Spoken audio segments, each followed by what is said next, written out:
Before we begin, let us know where you're listening from. After the story, rate it from 1 to 10. Now, let's start. The first arrow whistled through the morning mist, striking the doorpost mere inches from Maren Zakariasdottir's face. She did not flinch. 6 winters had passed since her husband Gudmund had fallen defending their settlement, and in that time, she had become accustomed to the sound of war. "They come again," she said, her voice calm as she reached for the sword hanging above her hearth. The blade, her husband's once, felt right in her hand, its weight familiar after years of practice. Outside, screams erupted as the villagers of Ravnfjord awoke to the terror of yet another raid. But this time was different. This time, the ships on the horizon bore unfamiliar sails, not the worn canvas of the petty raiders who had tested their shores before, but crimson cloth emblazoned with the silhouette of a black raven in flight. The ships themselves were magnificent, 5 longships with dragon-headed prows cutting through the fjord's waters like knives through butter. "Northmen," whispered old Torsten, who had survived enough raids to recognize the different tribes by their ships alone. "Not just any raiders, these are from Jarl Jorund." Maren's heart sank. Jarl Jorund was the seat of Jarl Jorund Norsen, whose reputation for ruthlessness had spread across the northern seas. While Ravnfjord was technically under Viking rule, their remote location along the Danelaw's edge meant they had maintained relative independence, paying tribute to Saxon lords when necessary, and to Viking jarls when their ships appeared. They were people of mixed blood, neither fully Saxon nor fully Norse, a small community caught between worlds. "Get the children to the caves," Maren ordered, tying her long auburn hair back with a leather thong. "Torsten, gather the men who can fight. Women who wish to defend their homes, take up arms. The rest, follow the children." As the village scrambled to prepare, Maren climbed to the watchtower. From there, she could see the warriors disembarking on the beach, at least 60 men, perhaps more. Too many for their village of 40 households to repel through strength alone. But Ravnfjord was not without defenses. Nestled between steep cliffs and protected by a wooden palisade on its vulnerable side, the village had natural advantages. Maren had spent the years since her husband's death ensuring those defenses were maintained and improved. "We cannot defeat them," she told the small council that gathered quickly in the mead hall. "But we can make them pay so dearly they'll think twice about returning." The strategy was simple: the villagers would retreat behind the palisade, raining arrows upon the attackers as they attempted to breach the single narrow gate. The invaders would be funneled into the killing field before the gate, where hidden pits had been dug and covered with thin layers of sod, a trap for the unwary. As the raiders made landfall, Maren took her position atop the wall. In her finest linen dress with her husband's sword in hand, she cut an imposing figure, her tall frame silhouetted against the morning sky, copper hair catching the early light. "Invaders," she called out, her voice carrying across the open ground between the village and the beach. "Turn back now. We have nothing of value, and you'll find only death here." A laugh rose from the raiders, and a tall figure strode forward from their ranks. Even from a distance, Maren could see he was different from the others. His cloak was richer, his armor finer, and he wore a helmet adorned with raven wings that marked him as a leader of men. "I am Jarl Jorund Norsen of Jarl Jorund," the man called back, his voice deep and resonant. "And you stand on land that belongs to me by right. Open your gates, surrender your weapons, and I promise your people will be spared." Maren's grip tightened on her sword. "These lands belong to those who work them. We pay our tributes when due, to those who have earned our respect. You have earned nothing from us but contempt." A murmur ran through the raiders' ranks, few dared speak to Jarl Jorund in such a manner. The Jarl himself stood silent for a moment, then removed his helmet. Even from the distance, Maren could see his face clearly now, strong-featured with a beard the color of wheat fields in summer, braided with silver beads. A long scar ran from his left temple to his jaw, giving his otherwise handsome face a fearsome aspect. "You have courage, woman," he called back. "But courage alone will not save your village. I give you one more chance to surrender." Maren's answer was to raise her bow and loose an arrow that struck the ground at the Jarl's feet. "Your next warning will find your heart," she shouted. The Jarl smiled, a predator's smile that sent a chill down Maren's spine. With a casual gesture, he ordered his men forward. The battle that followed was brutal but brief. The raiders found themselves stymied by Ravnfjord's defenses. Several fell into the hidden pits, their screams echoing across the field. Others were felled by arrows from the village's defenders. But with each passing minute, the raiders pushed closer to the walls. Maren fought like one possessed by the spirit of the Valkyries. When raiders attempted to scale the walls, she was there, her sword flashing in the morning light. 3 men fell to her blade before the gates finally splintered under the repeated blows of a ram the raiders had fashioned from a fallen tree. As the gates gave way, Maren leapt from the wall, landing in the midst of the invaders. If death was coming for her village, she would meet it with steel in her hand. She cut down a 4th man, then a 5th, her movements a deadly dance learned through years of necessity. Then suddenly, she found herself face to face with Jarl Jorund himself. His sword, a magnificent weapon with runes etched along its blade, met hers with a ring of steel that seemed to silence the battle around them. For a moment, they were locked together, eyes meeting across their crossed blades. "You fight well," he said, his voice low enough that only she could hear. "Better than most men I've faced." "I've had practice," Maren replied through gritted teeth, breaking away and circling him warily. Their blades met again and again, neither gaining advantage. Maren was quick, her movements fluid and unpredictable. Jorund was powerful, his technique honed by countless battles. They were evenly matched, a fact that seemed to surprise the Jarl as much as it did Maren herself. Around them, the fighting had slowed as warriors from both sides stopped to watch the duel between their leaders. "Enough!" Jorund finally called, stepping back and lowering his sword. "Hold!" His men immediately ceased fighting, though they kept their weapons ready. The villagers, following Maren's lead, maintained their defensive positions. "You and your people have earned my respect," Jorund said, his eyes never leaving Maren's. "I did not expect such resistance from a small village." "We may be small, but we are not weak," Maren replied, her sword still raised. "We have survived worse than you." The Jarl's eyes narrowed slightly, studying her with newfound interest. "What is your name, Shield Maiden?" "I am no Shield Maiden. I am Maren Zakariasdottir, widow of Gudmund Eriksson. And I speak for Ravnfjord." A murmur ran through the raiders. Jorund's expression changed, recognition flickering in his eyes. "Gudmund of the Bear Spear? He was known to me, a worthy warrior. I did not know he had settled here. He died defending what we built together," Maren said, her voice tight with old grief. Jorund nodded slowly, then did something unexpected. He sheathed his sword and extended his empty hand in a gesture of peace. "I offer you a choice, Maren Zakariasdottir. Join your village to mine through marriage alliance. Become my wife, and your people will have my protection. Refuse, and though I respect your courage, I cannot guarantee their safety in the years to come." Gasps rose from both sides. Such an offer from a Jarl to a widow of a small settlement was unprecedented. Maren's sword point dipped slightly in shock, but she recovered quickly. "You expect me to accept a proposal delivered at sword point? After your men have attacked my home?" "I expect you to consider what is best for your people," Jorund replied evenly. "Think on it. I will await your answer until sundown. Until then, there will be no more fighting." With that, he turned and walked back toward the beach, his men following reluctantly. Maren watched him go, her mind racing with implications. When they were out of earshot, she turned to the stunned villagers. "Gather in the mead hall," she ordered. "We have much to discuss." The debate in the mead hall was fierce. Some saw the Jarl's offer as their salvation, protection from future raids by other clans. Others viewed it as surrender, a betrayal of everything they had fought to preserve.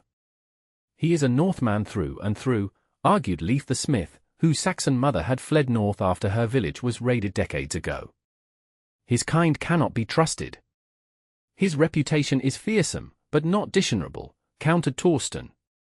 "He is known to keep his word, even to enemies." "And what of Maren?" asked Ingrid, the village healer. "Are we to trade her freedom for our safety?" Maren sat silently, listening to the argument swirl around her. Her gaze drifted to the empty chair beside the hearth, Gudmund's chair, which no one had sat in since his death. What would he counsel her to do? I will speak with the Jarl alone, she finally announced, rising to her feet. Before I decide our fate, I must know the measure of this man. Despite protests, Maren was adamant. As the sun began its descent toward the western horizon, she walked alone to the beach where Jorund's men had made camp. The raiders watched her approach with wary respect, hands never far from their weapons. Jorund emerged from his tent as she approached. He had removed his armor and wore only a simple tunic and trousers, though his sword remained at his side. Without the trappings of battle, she could better see the man beneath, still imposing, but with an unexpected gentleness in the way he dismissed his guards to speak with her privately. "You come alone," he observed, gesturing for her to join him by a small fire. "That shows either great courage or great foolishness." "Perhaps both," Maren replied, taking the offered seat across from him.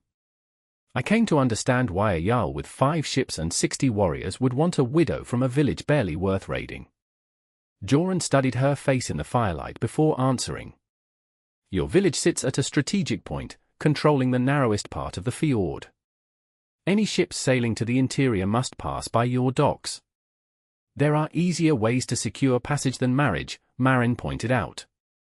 "True. I could take your village by force, leave a garrison, and be done with it." He poked at the fire with a stick. "But garrisons require constant replacement.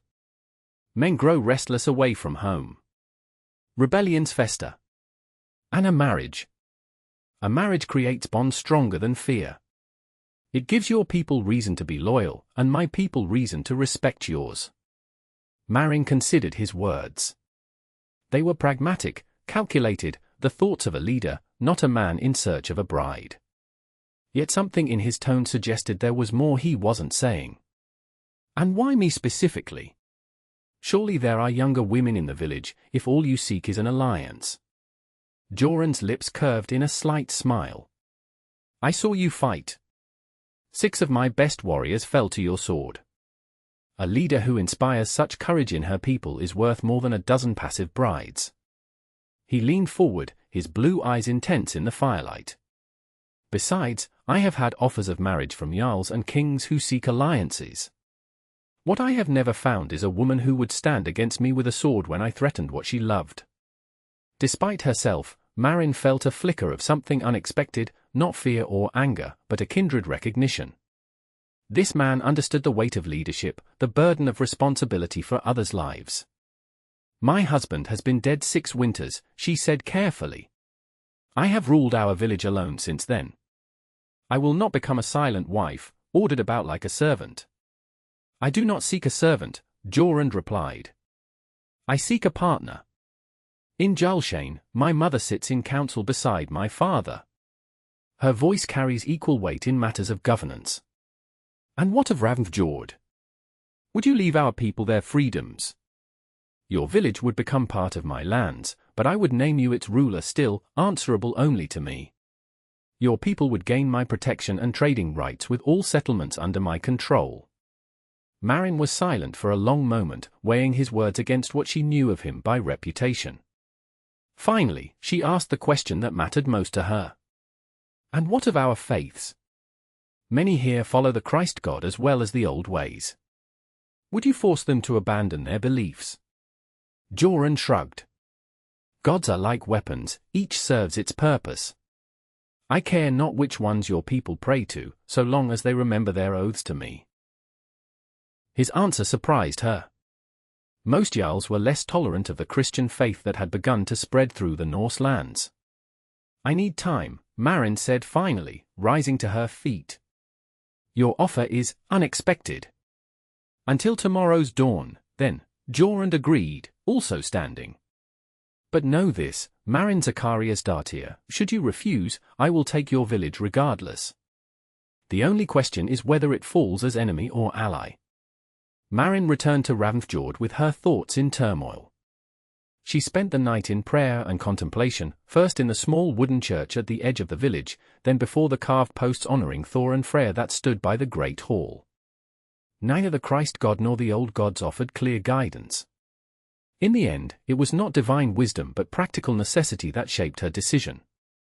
When dawn broke, she walked alone once more to the raiders' camp, her mind made up. Jorund was waiting for her, his men gathered behind him, weapons ready. "I accept your offer," Maren announced without preamble, "on 3 conditions." A murmur ran through the raiders. Few dared place conditions on a Jarl's proposal. Jorund, however, merely raised an eyebrow, a glint of amusement in his eyes. "Name them." "First, no man of your crew will take unwilling women from our village, nor harm any who dwell here." Jorund nodded. "Agreed." "Second, Ravnfjord will retain its laws and customs, with me as its law speaker, even after we are wed." This caused more murmuring among the warriors, but Jorund silenced them with a gesture. "Within reason, yes. Though your laws must not contradict mine where they overlap." "And third," Maren continued, meeting his gaze steadily, "our marriage will not be consummated until I wish it to be. I will be your wife in name and alliance, but my body remains my own until I choose otherwise." This final condition brought outright laughter from some of the warriors, quickly stifled when Jorund turned a cold eye on them. "An unusual request," he said, turning back to Maren. "But I agree to this as well.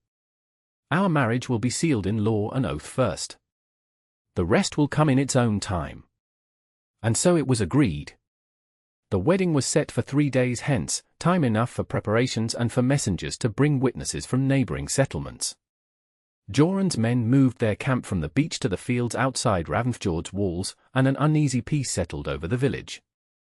Maren spent those days in a flurry of activity, overseeing preparations while also ensuring that messages were sent to Saxon allies across the border, insurance, should the Jarl's promises prove false. She also spent time observing Jorund from a distance, trying to take the measure of the man who would soon be her husband. What she saw intrigued her. Unlike many raiders, he treated his men fairly, sharing equally in their work rather than standing apart. He spoke respectfully to the villagers, and when a dispute arose between one of his warriors and a local fisherman, he judged it impartially, ordering his own man to make restitution for damage done. On the eve of their wedding, Maren found Jorund alone on the cliffs overlooking the fjord. The setting sun gilded his profile, softening the harsh scar that marked his face. "Are you having second thoughts, widow of Ravnfjord?" he asked without turning, somehow sensing her presence. "No more than you, Jarl of Jarlshane," she replied, coming to stand beside him. "I have had no thoughts but first one since I saw you fight," he said, his voice quiet against the sound of waves below. "A woman who defends her people with such ferocity will make a formidable ally." "Is that all you seek? An ally?" Jorund turned to face her then, his expression unreadable in the fading light. "What more would you have me seek in a marriage of alliance?" Maren had no answer to that. She had not expected love in this arrangement, had not sought it since Gudmund's death. Yet something in Jorund's gaze made her wonder what might grow between them, given time. "Tell me of Jarlshane," she said instead. "If I am to live there part of each year, I should know what awaits me." So he told her, his deep voice painting pictures of a settlement larger than Ravnfjord, nestled in a protected bay with high cliffs to the north and fertile fields to the south. He spoke of the great hall where the Thing gathered to make laws, of the bustling marketplace where traders from as far as Miklagard brought exotic goods, of forests rich with game and fjords teeming with fish. "It sounds prosperous," Maren said when he finished. "It is. And it will be more so with Ravnfjord as part of our trading network." He hesitated, then added, "Your husband, Gudmund. He was known to me not just by reputation. We fought together once, against Wendish pirates in the Eastern Sea." Maren's breath caught. "You never mentioned this before. Would it have changed your decision to accept my offer?" "Perhaps not. But it might have changed how I viewed it." She studied his face. "What was he like, when you knew him?" Jorund smiled slightly. "Fearless. Loyal to his companions. He saved my life during that battle, pulled me from the sea after I was knocked overboard with a spear in my shoulder." "That sounds like him," Maren said softly. He never spoke of you. We sailed together only the one season. But I remember him well. Jorund's hand moved unconsciously to the scar on his face. He gave me this, actually, during a practice bout. His spear half caught me when I was not expecting it. Maren couldn't help but laugh. He always did say the best lessons were the ones that left marks. Jorund joined in her laughter, and for a moment, the distance between them seemed to lessen. Then his expression grew serious again. I did not seek Ravnfjord knowing it was his home. But when I learned who you were, perhaps the Norns weave our fates more closely than we know. The wedding day dawned clear and cold, with a light dusting of early autumn frost covering the ground like a bridal veil. Maren dressed with care in her finest gown, deep blue wool embroidered with silver threads at neck and hem. Around her throat, she wore the amber pendant Gudmund had given her on their wedding day, and in her hair, she wove small white flowers gathered by the village children. The ceremony itself was a blend of traditions. They exchanged swords as was the Norse custom, Maren presenting Jorund with her husband's blade, Jorund giving her a magnificent weapon forged specially by his own smith. They shared mead from a single cup, spoke the ancient oaths, and had their hands bound together with linen cloth while witnesses called upon both the old gods and the Christ god to bless their union. When it was done, Maren was no longer just the widow of Ravnfjord. She was wife to Jarl Jorund Norsen, and her village was now under his protection. The celebration that followed lasted well into the night. Vikings and villagers, initially wary of each other, found common ground in shared stories, songs, and increasingly outrageous boasts as the mead flowed freely. Maren observed it all from the high seat beside Jorund, marveling at how quickly ancient enemies could become allies when given reason. They seemed to be getting along well, Jorund noted, watching a group of his warriors teaching some village youths a complicated drinking game. Mead helped smooth many differences, Maren replied. The real test will come tomorrow, when heads are sore and memories clearer. Jorund laughed, the sound rich and warming. You are a skeptical bride. I am a practical one, she corrected. This peace between our people is new-grown and fragile. It will need careful tending. Then it is fortunate they have us to tend it, he said, raising his cup to her in a private toast. Later, when the festivities had wound down and most had sought their beds, Jorund escorted Maren to her house, which was now, by law, also his. At the threshold, he stopped. I have not forgotten our agreement, he said quietly. I will take the sleeping bench in the great hall tonight. Maren found herself unexpectedly touched by his adherence to their bargain. Many men, especially after a night of celebration, might have pressed their advantage or forgotten their promise. Thank you, she said simply. Good night, husband. Good night, wife, he replied with a slight bow before turning away. Maren watched him go, a strange mix of emotion stirring within her. Relief, yes, that he had honored his word. But also a curious disappointment that surprised her with its intensity. The days that followed fell into an unexpected rhythm. Jorund integrated his people with hers, setting some to improving Ravnfjord's defenses, others to preparing his ships for the journey back to Jarlshane. He held court with Maren at his side, hearing disputes and settling matters of governance with a fairness that gradually won over even the most skeptical villagers.